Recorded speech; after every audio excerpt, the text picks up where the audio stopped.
Welcome back, Breakfast Clubbers. I'm here in Bradford City Centre today. I'm taking a look at this place just behind me. It's a Sapphire Restaurant.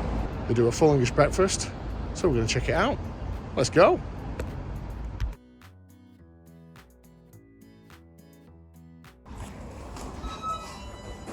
Good morning. How are you, sir?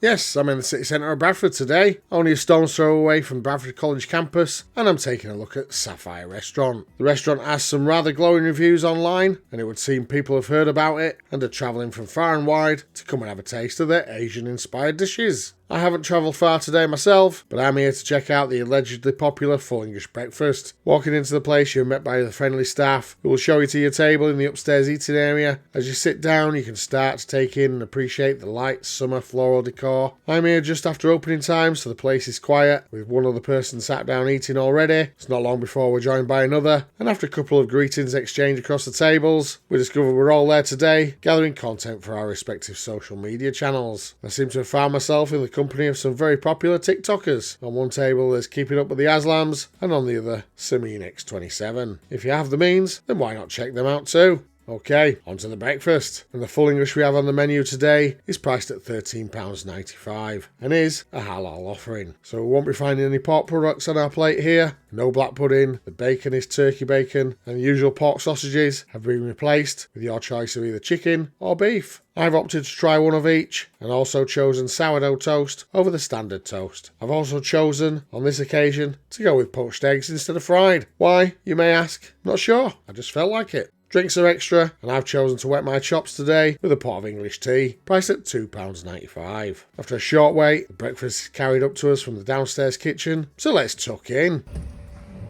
That's great, thank you very much. The presentation here has a bit of an artisanal feel to it, with our toast stood upright between the ramekins that contain the beans and the mushrooms. Overall, the layout is good, and as expected, fit in with this neat and clean, upscale environment. The portion sizes perhaps let it down a little, but we'll cover that off a bit later on. Score, 7 out of 10. And from the look of the plate, let's break it down item by item, starting with the toast. I've got 2 slices of lightly toasted crispy sourdough with extra crunchy edges. The butter provides a little extra taste. They really do come alive though once we get over to the poached eggs. Score, 8 out of 10. Speaking of which, let's see how the eggs turned out.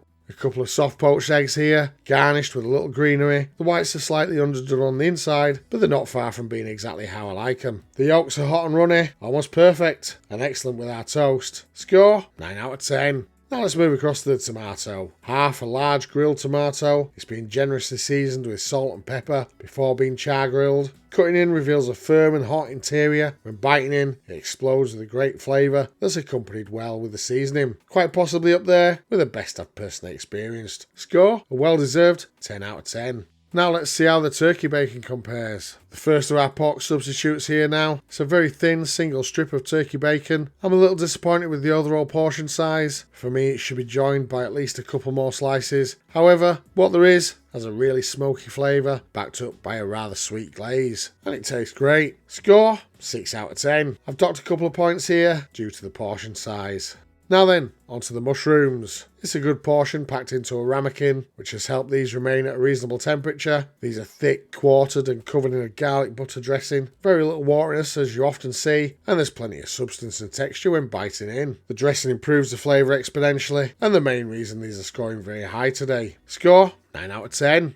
Let's balance things out with the beans next. Yep, again, it's time to release the beans. Another good portion, they're hot with a thick, rich, sweet sauce that isn't overly sugary. They're good, but nothing really special. Score, 8 out of 10. Time to see how the hash browns measure up. A couple of hash browns, they're thick, slightly crispy on the outside with a hot, fluffy potato filling. They're decent quality, taste good, and give an assist in mopping up some of that bean juice. And again, just like the beans, nothing really special. Score, 7 out of 10. Moving on, the first of our sausages up then is the chicken. Cutting in reveals a soft, juicy inside. Biting in brings about some brilliant meaty flavour on the tongue, which is shortly followed up with a mild, spicy aftertaste. A top quality, top tasting substitute for the usual pork variety. Score, 10 out of 10.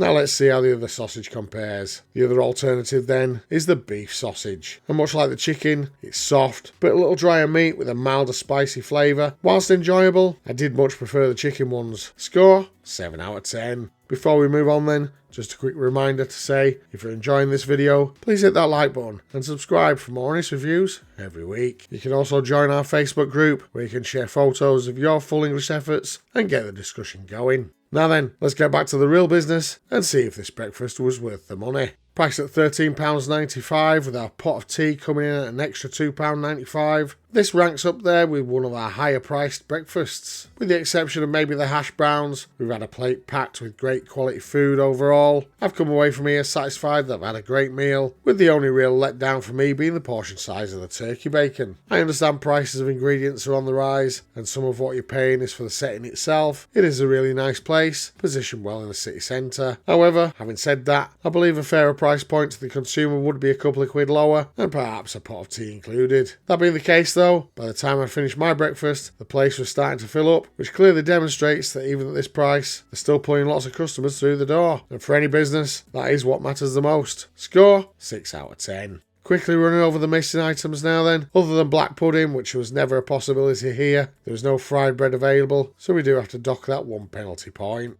And after throwing all our scores into our number cruncher, Sapphire Restaurant weighs in with a score of 86 out of a maximum of 110. Converting that into a percentage then gives them a final Breakfast Club score of 78.2%, which puts them at the top end of our good rating bracket. Looking at Leaderboard after that score then, Sapphire secures themselves a well-deserved 5th place in our top 10. This now means we are saying farewell from the top 10 to a long-standing favourite in Banjo's Cafe's Belly Buster.